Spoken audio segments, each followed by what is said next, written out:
You're listening to Shoe In, covering the ins and outs of all things footwear, from sneakers to heels, loafers to slippers, and every type of shoe in between. Brought to you by the FDRA, the Footwear Industries Association focused on retail, trade, politics, and fashion, helping create and enhance conversations on all things footwear. And now your footwear insiders, Matt Priest and Andy Polk.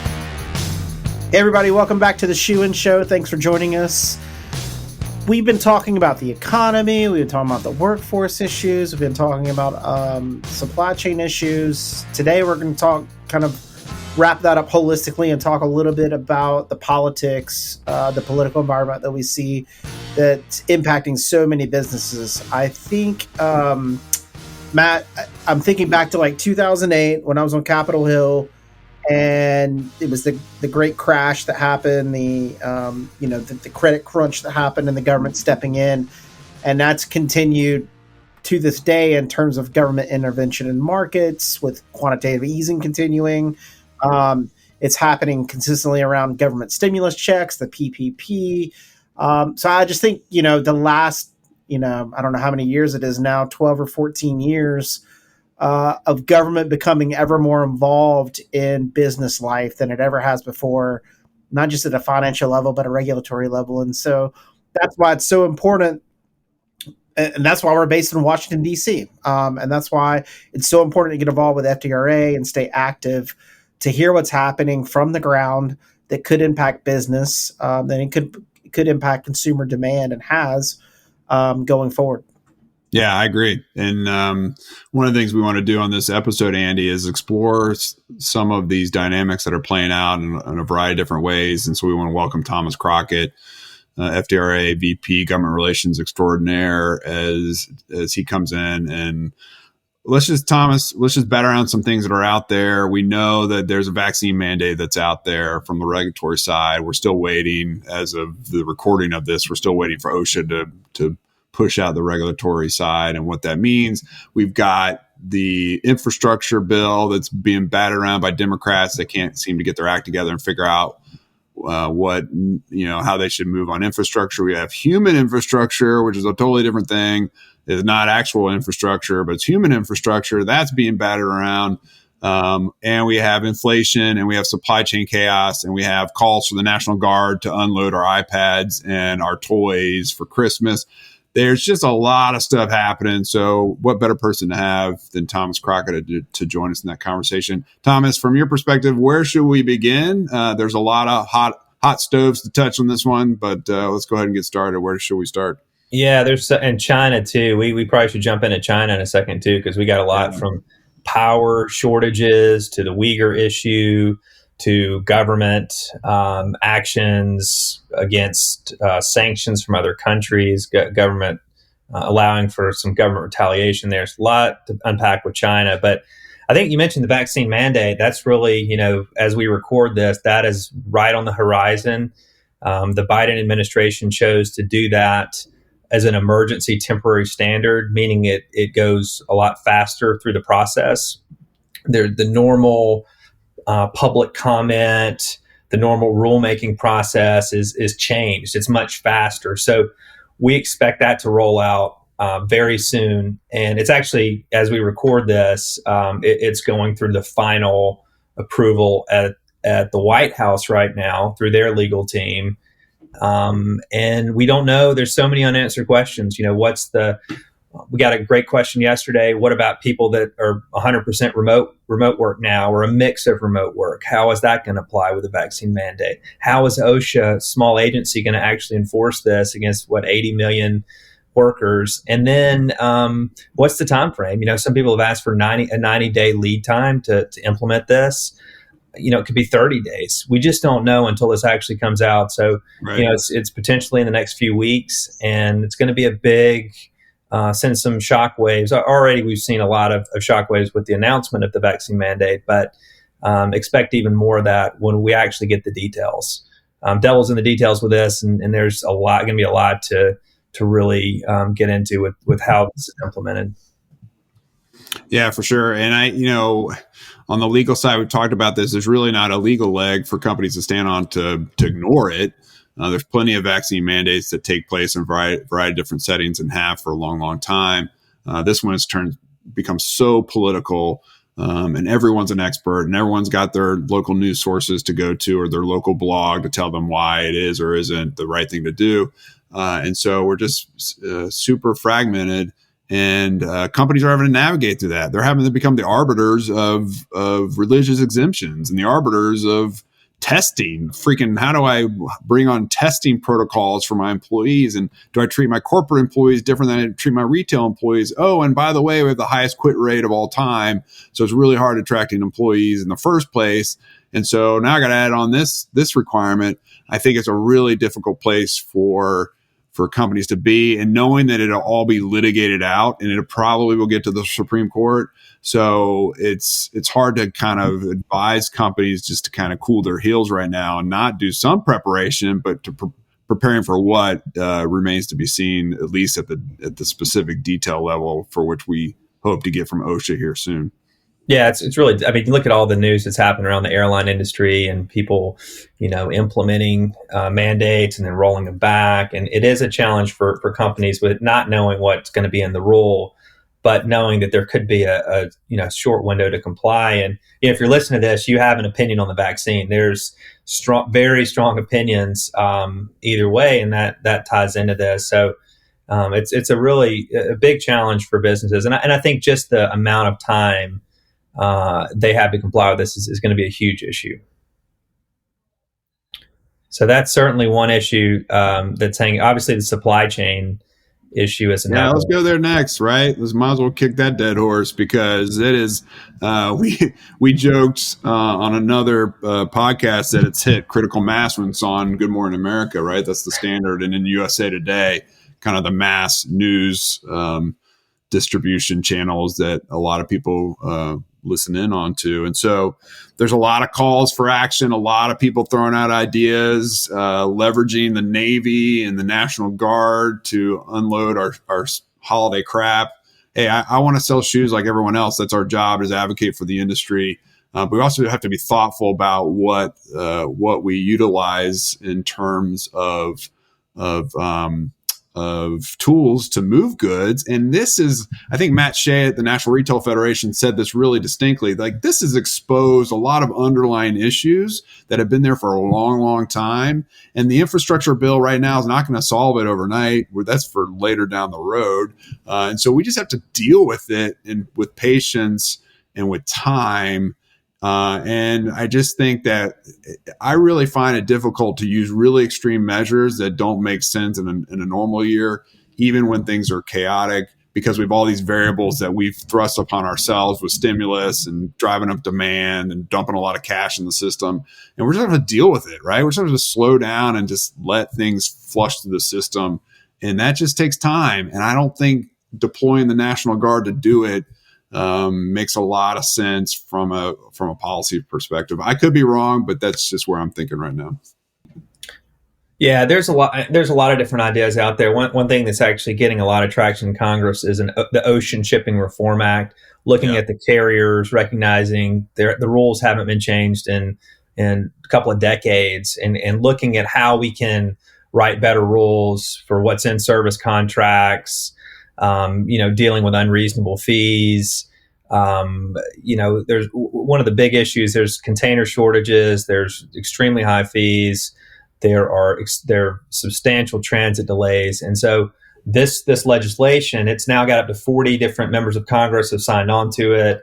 You get a few more each day that are kind of weighing in here, wanting to support that. And you have a list of more than 100 members of Congress who wrote the Federal Maritime Commission asking for action earlier this year. This would give the FMC new tools, new authority to kind of regulate in this area. But it's really a future problem. It addresses the issue further down the road. It's not that we've got an immediate situation with this shipping crisis. And so it's important to look at how we address this in the future. But we have really just an incredible, challenging situation right now. How do we address that? One thing we've talked about is giving companies relief, tariff relief. We sent a letter to the White House talking about children's shoes and how that ties into inflation and how families are paying now more than they've ever paid when it comes to children's shoes.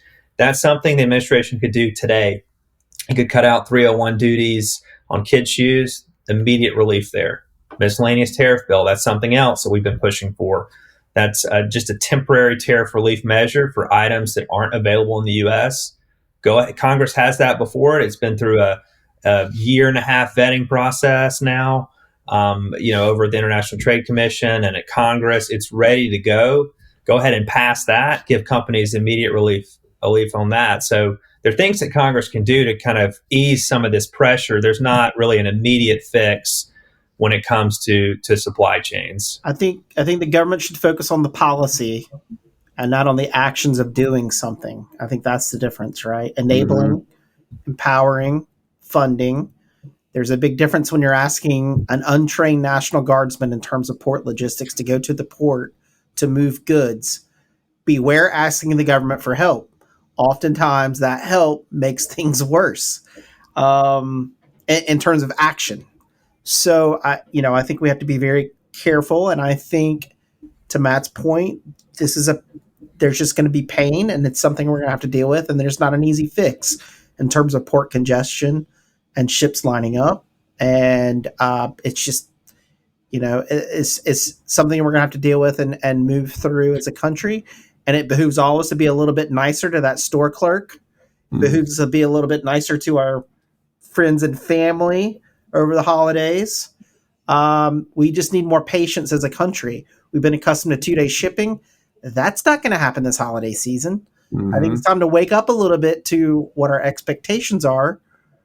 Even as we talk to, as executives listen to this and other workers across the industry, all of us, not just in terms of a business sense, but as a communal sense, need to tamp it down just a tad bit. And I know it's been a rough couple of years, but and I know people are getting overcharged, but there's also the demand that backs it up. We're not in a different situation like we were where we were seeing goose eggs on sale. So we just sometimes you got to go through the pain to get to the promised land. And I think that's what we're going to deal with. But Thomas, you had mentioned like the infrastructure bill, and we talked a little bit about that. Obviously, that's of extreme note, especially when we're talking about rising e-commerce, better roads, better interchanges, better railroads to get product around. And obviously, it's not a short-term solution, but it's talking about building America for the real 21st century. With technologies and things like that, where, is that jammed up? Because I think it's kind of one and the same with the social spending bill, right? We see Manchin and we see some other folks kind of negotiating different things, and it's all being thrown in together. It doesn't seem like these are separate negotiated packages at this point. Yeah, and I think it really reflects the differences in the Democratic caucus, where you have the moderate members. And we actually talked about this during one of our weekly calls, very first one, how the two most powerful members of the Senate were going to be Kristen Sinema and Joe Manchin, because they were right on the fence. They're moderate, and we're seeing that. I Saturday Night Live, watching it, briefly the other week, it was strange seeing, a skit about Joe Manchin and Sinema, where they're holding up the infrastructure bill. So that's going on in the Senate, and it's been going on for a while, where they want to see their priorities. They're not just going to vote for something that's extremely progressive, but then you have the progressives in the House who are insisting on going bold with this human infrastructure plan. And so it's been dragging for a while throughout the legislative process. And it's interesting because this is an area where there's traditionally been a lot of bipartisan support. And with the infrastructure bill that in the Senate, you had a bipartisan agreement. So it remains to be seen what's going to happen. Can President Biden build up enough support in his own party or enough unity, I guess, to get this over the finish line? So that's another key thing that's going on right now. Yeah, I think this is what happens when you have full control of the government on both parties' sides. They have this, we only have limited opportunity to do something really big. We got to get it done. And so the Democratic Party has thrust this pressure on themselves because we're heading into the 22 midterms. polling is not moving in the president's direction from a variety of different perspectives. Historically, the off-year election, the first term of a sitting president, does not go well for that president. And so I think they see, look, we got to get this done in 2021, or we're going to be really challenged to pull this off ever. And we're talking trillions upon trillions upon trillions upon trillions of dollars, which would have been unheard of just a few years ago. In fact, I heard one member of Congress who Andy and I know really well say at a committee hearing, basically like, this is the biggest bill we will ever vote on in our history. It's the biggest one to date. It is larger than the combined GDP of Mexico and Canada in any given year. And we just want to have committee hearings around it. We want to debate it. We want to talk through it. And that's not happening. And so this fast track, and Manchin and Sinema aren't feeling comfortable with that. And so that's creating a lot of friction within the party. But there are even smaller things that could be done during this time outside of the infrastructure bill. I'm just looking at California's Assembly Bill number 5, which was passed in 2019, I believe. It bans leased owner-operator trucking in the state, and which limits non-union truckers from calling on the ports. And there's like 70,000 independent truckers in California alone who would fit this bill. Like, if you did away with that temporarily, if you suspended it, would more truckers emerge to help carry some of these goods off? Again, not the National Guard, actual truckers who can come and truck things away. Moreover, that, the ports have committed to running 24/7, but the terminal operators and the workers at the port aren't operating 24/7. So what's it really matter if the ports are open 24/7, but the workers aren't there to do the work? So I think there are these things like, if we just set aside kind of our political constituencies for a 3-month period, a quarter, and said, hey, we're going to suspend AB 5 for a quarter so we can push through this backlog, that seems a lot more advantageous to the economy and to the supply chain issues than doing these big things that are not going to be in due time, whether it's the infrastructure bill, or 2, are out of the norm and strain our already strained armed forces. And so I think that I hope people are looking at that, but probably not. So. Yeah, and I think, to Andy's point, there's pressure to do something, and that pressure is going to ramp up because we're heading into the holiday season, and you're getting it's really a strange time. It's the front page story is supply chains. It's going to be. There might be a Saturday Night Live skit this week on supply chains. It's just a weird dynamic with that, where it's such a focus now, and rightfully so. But you're getting these members of Congress, the administration is feeling pressure now. There's going to be even more of that. So they're going to want to do something. But you want the right solution. You want something that's actually going to be effective, not just doing something for the sake of doing it. So I think that's one challenge that we're looking at. In terms of why things get so big, I think maybe some of our listeners who haven't worked in government or been socialized to what happens is, it usually goes big because they can get more votes, right? You can put more things in there.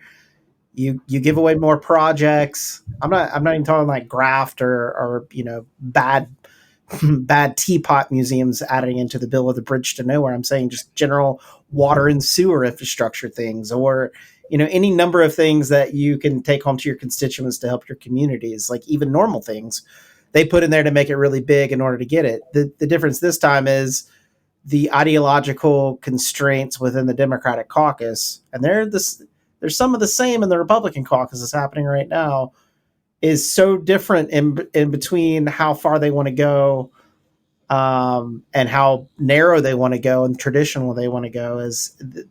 This is the rub we're talking about. But in the past, a bigger bill would typically get you more leverage, more votes, but that's just not happening in this instance. And it's really interesting to see how they could possibly narrow down a lot lower in terms of the spending after we just spent a lot of money giving people direct deposits in their accounts and continue to do so.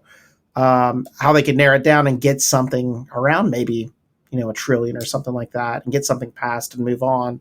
But there's a propensity, I think, when you're there to try to do something really big, they're just not moving quick enough and pivoting fast enough to go down, because I just guess the progressives are so aggressive right now in what they're doing and seeing it as a generational challenge that they're dealing with. So there's, I just think they're going to be at a stalemate. And I think that the problem is, as we look forward, nothing's going to happen when we hit January.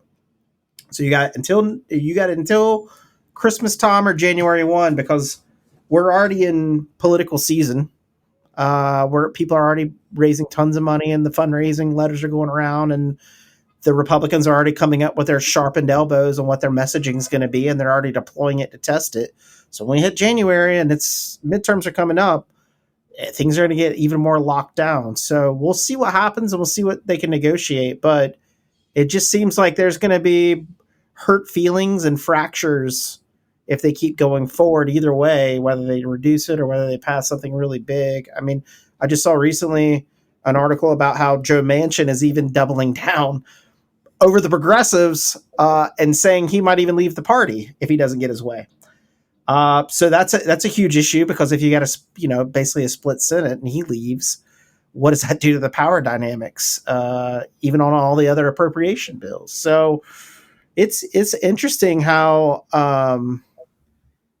much leverage everybody's trying to obtain and how they're giving nothing else in return. This is the most zero sum I've ever seen government. And that's saying a lot, but this is the most zero sum I've seen from politicians who are actually ideologically only going to take what they want and not take a compromise. And that's troublesome, I think. That is super troublesome, man. But it's indication of a broader problem within our society, that zero sum is the only ethic worth pursuing, and that compromise is a 4-letter word. And that's super concerning for the ways in which government should be working. The last point that Thomas brought up was on China. Yeah. So obviously we still have a majority of shoes being made in China, shipped from China. The growing number in Vietnam and elsewhere over the last several years as people ramped up because of the risks in China and trying to diversify their supply chains and their production. But as Thomas pointed out, we have power grid issues now, where coal is costing so much money that the government is having to shut down energy. And they're doing it under the guise of climate change issues and things like that. But the reality is the coal cost is so high and the energy costs are so high, they're having to shut down production areas in the country. You've got the Uyghur issue where you have detention I guess it's cultural genocide, really, if you think about it, in terms of what they're trying to do to have them fold into the Chinese manifesto of the Communist Party, et cetera. And along with that region's important because of cotton, and there's forced labor issues around that. And then you've got just the typical geopolitical spats we keep seeing where trade gets pulled into it. So we see geopolitical spats over Taiwan, over the Spratly Islands in the South China Sea, with Japan. North Korea's firing off rockets. So it's a hot area where miscommunication and lack of diplomacy could lead from, a small tiff over fishing boats into a larger spat, which could jam up supply chains even more. So China is like this really interesting case, because I don't think people say, oh, there's this Cold War happening. And we see some of that because they don't know what to compare it to. This is not a Cold War. We're completely economically independent with China just as much as we are Canada. We just have, I think, cultural differences in terms of human rights and sovereignty issues and the way we see the world that can be worked out, I think. But the rift keeps getting larger. And I think that's the biggest concern, is the rift gets larger even as business continues to flow. And at some point, who wins? Business wins and continues on, and the political heat decreases, or the political heat increases and business loses. There's this balance is a thin balance as we look at this. Yeah, and I think what's going to be interesting next year. You mentioned January, with the transportation issues coming up. Right after that, you've got the Winter Olympics coming. We just had the Olympics. We're getting ready for another one. in Beijing. I'm And not so, excited at all. Normally, really like the Olympics. I just not a Winter Olympics fan. even the Summer Olympics. Even the Summer Olympics. I was just like, do we Yeah. really need this right now? Like, does Japan need that? You probably need and you need a break too. I think it's. I mean, 6 months after this one, we've got another one, but I think with it being in Beijing, that's going to put a lot more pressure and a lot more of a media focus on all these issues. All the issues you mentioned are already in focus, especially the Uyghur human rights issue. The U.S. government has already taken a lot of action on that. It's put in place a number of what's called withhold release orders. And those basically the government detains shipments that it suspects are connected to forced labor. It's already detained hundreds of shipments related to that. And then there's action in Congress where Congress is looking for ways to tighten down on enforcement, related to this region of Xinjiang, China. That's one, hot topic. What's also, I mentioned at the beginning, what's also kind of playing in, and it remains to be seen how this is going to play out. But China passed its own law called the Anti-Foreign Sanctions Law that basically creates a blacklist for companies that quote threaten China's national security interests. And so it basically gives China a way to retaliate against those imposing sanctions. And the U.S. has already imposed a number of sanctions on China. So the biggest action with this is going to be on factories in China, not necessarily U.S. companies, but it's just an example of kind of the actions between the two countries. There's a law in China, and there's sanctions against China, and now there's potential action for sanctions against China. And you mentioned all of the other geopolitical issues that are tying in, and then COVID is still impacting parts of the world like Vietnam. The whole situation there with factories and closures and workers there. So a lot of really difficult issues to navigate right now. We oftentimes as humans kind of look back at the past and we put a positive spin on the past and we think about the good old days, right? It's human nature to kind of think back and reminisce about a time when things were easier and simpler, and oftentimes they weren't, right? We just forget. I have to think like 2020 and 2021 are is an S show compared to just 5 years ago, right? I feel like, I know we went through the border adjustment tax and the Trump tariffs, and those were chaotic in their own right. I just can't think of a time in my professional life that has been this chaotic and active and challenging than now. And I don't think it's because I have rose-colored glasses looking behind me. I think it really is the case. Thomas, just hitting on these topics in this conversation today, it's just been a fresh reminder of the fact. And those who join our 2:00 calls as members of FDRA on Tuesdays at 2, it's therapeutic. It really is. We don't have all the answers. Sometimes we don't have any answers. Sometimes we do. But it is therapeutic, and we do share intel, and it's just a great forum for companies to talk about what factories are closed down in Vietnam and for how long, and what they're doing about vaccine mandates, or who's engaged, who's gone directly to the ocean carriers on the movement of goods and on the rate increases we've seen. So I think to close this out from my perspective, Andy, is to really promote the ways in which we're providing an outlet for companies to help try to navigate through this with shared intelligence, shared lamenting, if you will. I've used that word a lot lately, and shared action on places where we can figure out the right levers to pull and try to do something about it. Yeah. And here's the thing. We're professionals. We sit in Washington, D.C. We deal with this. We don't need to be political. We need to read the political tea leave. We're not ideological. Say what? We're professionals, like the guy. James Bueller, right? Was that the Sorry.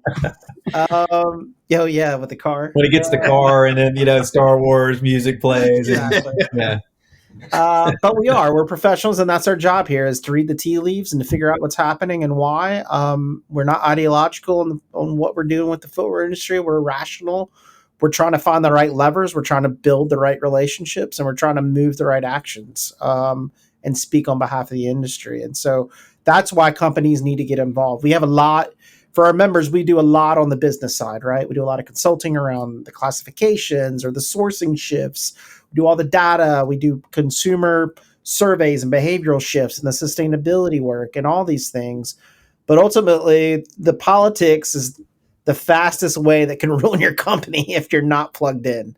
And that's why we're here. We're here to help explain what's happening. We're here to help influence decision-making, to make the right policy for the right reasons, to steer the ship. And if something does go aground, then we're here to help explain it to you and help adapt to what's happening. And that's why footwear companies work with us daily on these different issues. Matt, you're talking about how politics has been really rough lately. I think it's part of this cultural shift, I think, from politics being seen as this high-minded debate over technical things, and it's kind of been pulled down by cable news and Facebook, et cetera, to where it's just these ideas of populism that keep getting pushed up, but it's more like a game show than it's almost like the internet has helped us separate reality from our own personal lives in terms of community and social cohesion and working together towards a common good as a country. And it's reverted us back into tribalism, especially Facebook and things like that.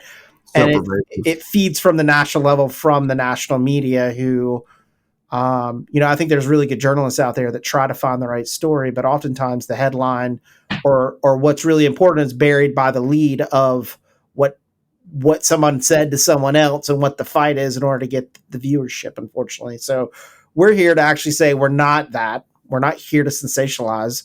We're here to understand what's happening and be very good stewards of the responsibility, the big burden of responsibility here in DC to represent the industry and to advocate on its behalf. We could care less about the BS that's being spilled out into the streets on cable news or Facebook, and we're much more interested in actually understanding these things and correcting course for the industry inside DC and out. So again, Tuesday calls, very important. Get on there. You go to FDRA.org and sign up there and get on those calls to hear some of this stuff in real time, to keep up with that. And of course, we do this every single day for the footwear industry. And Thomas every single day wakes up, has his coffee and orange juice, and then hits the ground running on behalf of the industry. So we appreciate Thomas and all he does to keep us updated on these things. And we appreciate you listening and staying tuned in. If you have questions about anything we talked about today, drop us a line, give us a call. That's what we're here for. It can really help you or help your company kind of understand things a little bit better as we go through things. But, chin up. Midterms are coming up, so it might get a little bruising, but maybe if we cut off the TV a little bit more and maybe tune out the Facebook a little bit more and think about our industry and our consumers and our community a little bit more, things will get better. It only takes two people willing to work together to take that one step. So we're here trying to do that on behalf of the industry, and we appreciate your support and your encouragement as we do that. Again, everybody, please stay safe. As holiday seasons come up, we hope you find some rest and respite and recharge up for 2022, which we're excited about. We think it'll be a great year for the industry. But again, thank you guys so much for listening, and until next time, Shoe In is out. Shoe In has been brought to you by the FDRA, the Footwear Industries Association focused on retail, trade, politics, and fashion, helping create and enhance conversations on all things footwear. For information about FDRA, visit fdra.org.